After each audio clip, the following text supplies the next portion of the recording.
dalam, nggak perlu ke suadu. Pojoknya tok setengah senti, asalkan ada rasa paksaan di sana. Sorry, masuk sedikit saja. Ini is persetubuhan. Tidak menunggu kelamaan.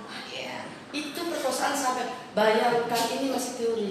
Langsung ketika kita menghadapi pembuktian di persidangan dan sebagainya. Makanya saya katakan perkosa, delik-delik dalam kesusilaan itu paling sulit di pembuktian. Betul. Apalagi zina. Ampun. Di dalam kamar laki-laki dan perempuan. Bayangkan. Sorry ini konteks. Di dalam kamar laki-laki dan perempuan. Nah, tidak pakai baju. Idih. Tidur dalam satu tempat tidur yang sama. Tidak menggunakan baju, tapi posisinya dia bersampingan, didobrak, digerebek kalau orang digerebek. Berzina belum tentu.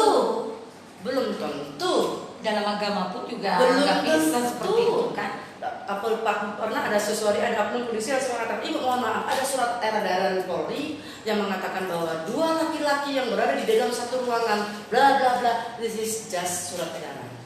Mana bisa surat edaran mengalahkan undang-undang? No. Jadi inti dari pembicaraan ini tuh kita ingin bicara bahwa mengajak semua follower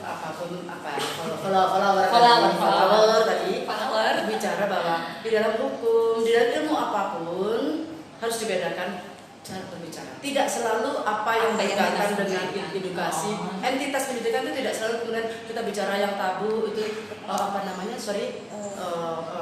udah bagus gitu. Contoh misalnya, judul seperti itu kan memang kenyataannya seperti itu.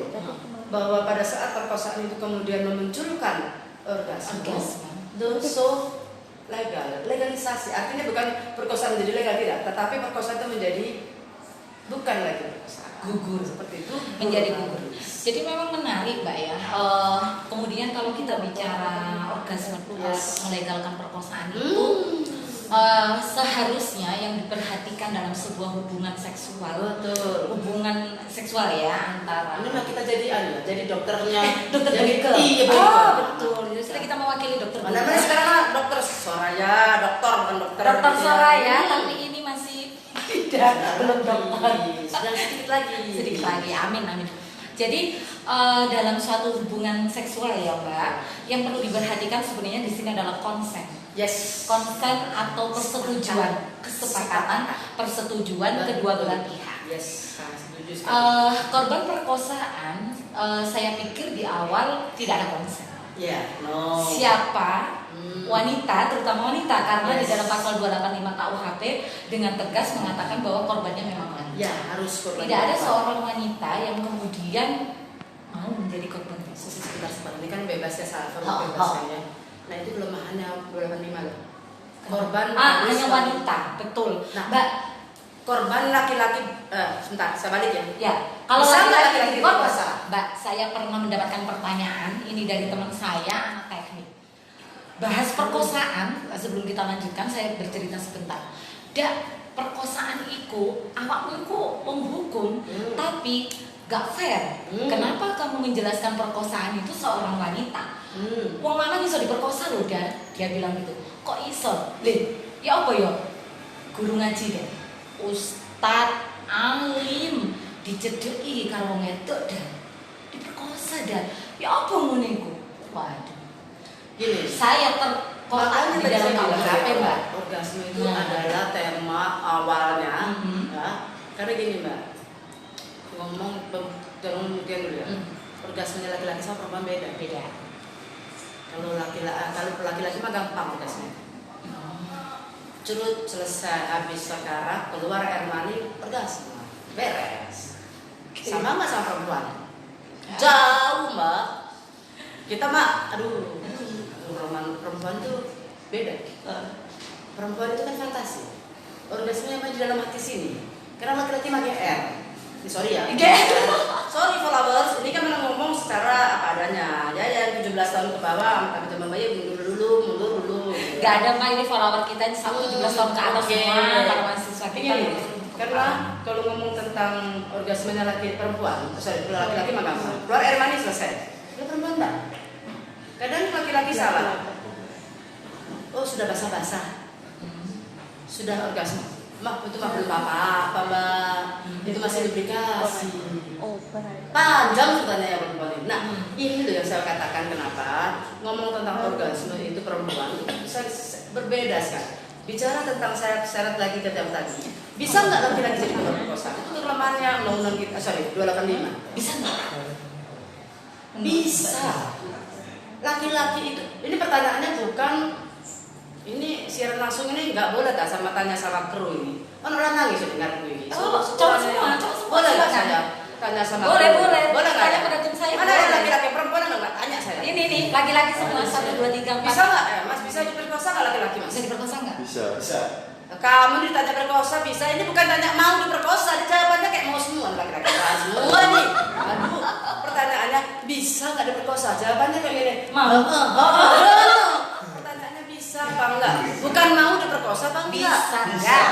Loh kan, bisanya kok kayak ikhlas gitu kan. Ikhlas juga nggak bisa ya. Gini, pada saat laki-laki diperkosa, bisa diperkosa ya? Bisa nggak? Caranya gimana perkosa? Nah itu kemudian yang membedakan kenapa Bisa, karena paksaan munculnya tidak harus. Kru. Mbak, tapi persetubuhannya tidak masuk unsur persetubuhan. Bagaimana kita kemudian memposisikan masuknya? Nah, itu sampai sama saya puteran saya, Mbak. Maklum. Jam terbangnya Mas pasti tinggal saya nih. Ini Mbak. Mbak. Ada yang tanya gitu. Ada yang tanya? Oh iya. Oh, silakan ada yang tanya. Ini Ini dari pada semua ditanya perkosa nih. Boleh gimana? Oh ini ngomong gini, ada yang komen, Bu, berdasarkan data yang ada di Komnas Perempuan, kasus pemerkosaan lebih tinggi dibandingkan dengan pelecehan seksual. Lalu yang ingin saya tanyakan, bagaimana hukum dan pemerintah di Indonesia memandang ini? Oh, kasus perkosaan lebih tinggi dari pelecehan Dari seksual. Gusti Harun _07. Kita nggak punya pasal tentang pelecehan seksual ya, secara eksplisit. Berbeda dengan di waktu kita pernah kebetulan begini, follower ya. Sometimes orang bilang studi banding tidak penting, sometimes bilang tamasya tidak penting. Maaf ya saya konteks ya. Hidup itu ada 3. Lanjut deh. Sandal, kebutuhan pokok, makan, minum pokok. Baju, dandan, bermata cetar, membara, ini mah sekunder. Tapi kita punya kebutuhan ketiga yang selalu tidak bisa dihindari. Kepuasan batin, pertemanan. Itu yang dinamakan dalam Maslow mengatakan itu yang dinamakan rekreasi, itu kepuasan batin. Bulu mata mencetar, ini mah kepuasan batin. Menurut saya ya, belanja, shopping, jajan, kuliner. Nah, pada saat itu kebetulan saya dengan Mbak Nurida beberapa kali ke overseas, kita ketemu, jangan overseas, kita dari Jawa, Kalimantan, ke Sulawesi. Keliling ya Mbak ya? Itu kita ketemu banyak orang. Apalagi ke luar negeri. Pada saat Mbak pernah sering ke Malaysia. Saya pernah lama di Adelaide, di South Australia waktu itu. Wah, di sana jangan macam-macam. Di sana pasal pelecehan seksualnya ada dan ancamannya tinggi. Kenapa Indonesia menjadi surga para pedofilia? Karena terlalu rendah ancaman kita. Betul. Karena sistem hukum kita yang berbeda dengan Di sini mah biasa. Saya lewat ya, mungkin Mbak Nurida masih muda lewat. Manis. Gitu kita nolak. Pus, meow lah. Kucing kali. Kita lewat, saya lewat terus. Ada orang dia nggak bilang apa-apa, cuma bilang gini, segede biasa. Di luar negeri itu pelecehan verbal. Antara di Indonesia, Pak Nurida mungkin tidak merasa. Kadang sometimes kalau ada pemimpin, pejabat perempuan, waduh, tidak mudah menjadi pejabat perempuan. Nah ini anak ini gambaran bahwa tadi ngomong tentang pelecehan seksual lebih tinggi perkosaan. Saya berikan informasi update dari daerah namanya Sangahe. Pernah dengar nggak? Sangahe itu dia satu kepulauan. Dari Manado itu 12 jam kita harus naik kapal ke arah Sangahe. Di sana tingkat perkosaan selama pandemi ini tingkat hampir 200%. Wow, hanya dua. meningkatnya Betul. 200%. Perkosaan dan begal. Ya, Orang butuh duit. betul. Karena kondisi orang stres, kondisi gimana? ekonomi. Ini tadi. Ini ngomong tentang tadi kalau follower yang tanya bagaimana kita menyikapi pelaku perkosaan, harus bagaimana? Ancamannya menurut saya terlalu rendah. Terlalu rendah Pak. Sampai dalam hukum yang sekarang itu upaya jerah Dipakai. bukan penjara. Kadang-kadang dinamakan dengan efek psikologis itu jauh lebih. Karena pidana penjara tidak menimbulkan efek Betul, jerah, Pak. betul. Ya, Korupsi mana mah kita kenapa di penjara itu bilang sudah. Kalau di Cina sadis, tidak pernah lama di penjara. Cina adalah negara yang tidak pernah lama melakukan penjara. 2 bulan tembak hati-hati sekarang. Sudah selesai karena Cina kan memang negara komunis. Sama dengan perkosaan. Bu, ini lanjut. Oke. Ada pertanyaan lagi? Ini pertanyaan keduanya. Lalu yang kedua yaitu, apakah perlu RUU PKS disahkan untuk menekan angka yang tinggi? RUU Kekerasan seksual. Kekerasan seksual kan dipending Mbak sekarang. lagi digodok itu PKS itu lagi digodok. Lagi digodok. Kadang ini kalau di Indonesia selalu berpikiran bahwa upaya jerah itu adalah menaikkan. Iya benar itu. Menaikkan atau menaikkan lamanya atau Ancaman beratnya pidana. Sebetulnya banyak kok upaya-upaya yang tidak harus masuk ke pidana di pidana no. Ada hal-hal lain yang bisa kita ikutin. Namanya apa ya? Upaya. Kadang-kadang orang kalau dihadapkan dengan rasa malu itu jauh Itu lebih hukuman yang betul-betul membuat kita jelas. Betul.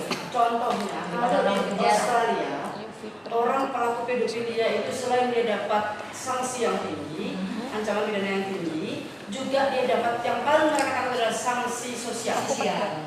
Karena dia langsung seketika itu akan sangat dijauhi oleh masyarakat.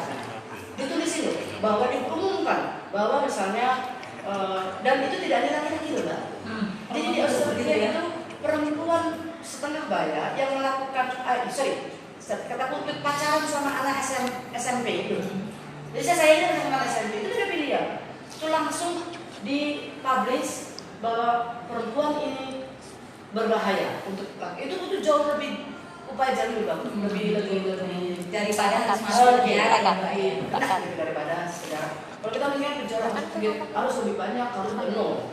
Itu jauh lebih efektif adalah bagaimana membuat dia berpikir 2 kali. Kalau saya melakukan pelecehan seksual, saya akan dikenal orang banyak. Kasihan bagaimana dengan ibu saya, bagaimana dengan anak saya. Karena efek dari sanksi sosial itu yang utama pasti di keluarga. Yes, tepat sekali. Lanjut, ada pertanyaan lagi? Wow, sebentar. Ini iya. Sekali yang tanya. Aku tak minum lagi ya. Minum dulu. Makan bisa boleh. Terima kasih ya. Kalau bahas ini Ini memang betul-betul live apa? banyak yang semangat bahas ini. Iya, makanya itu tadi kan kita di awal ya Mbak berbicara masalah seperti ini sebenarnya bukan hal yang sama, tapi itu ilmu pengetahuan. Boleh dilanjut pertanyaannya? Mbak tenang Mbak. Tenang dulu maksudnya. Sejauh mana keterpaksaan menentukan tindak pidana atau tidak? Misal, awalnya sama-sama suka, di tengah permainan, wanita ingin berhenti, tapi dilanjutkan oleh si laki-laki. Apakah semacam itu masuk perkosaan? Atau sebaliknya, awalnya terpaksa, terus jadi suka, apakah juga termasuk perkosaan? Terima kasih. Oke. Jadi ini baru kita bahas. Tadi baru kita bahas bahwa bisa di awal. Oke. Kalau yang namanya intinya betul yang disampaikan Ibu tadi, siapa nanti aja ya, balik saya ini. Saya di luar konteks hidup itu di era seperti ini, pandemi memaksa kita sadar bahwa hidup itu kita butuh teman. Yang terpenting itu adalah teman, kolaborasi, networking, jaringan yang banyak dan banyak Dan satu lagi Mbak, itu membahagiakan kita. Saya selalu seperti itu. Jadi itu prinsip hidup saya. Oke, saya ingin menjawab yang tadi. Yang disampaikan Mbak Ruda tadi sebetulnya sudah disampaikan konsep kesepakatan. Ada masalah kesepakatan. Jadi kalau misalnya unsur paksa, jadi gini, kalau dalam hukum itu semua unsur dalam 200 dapat imbas. Langsung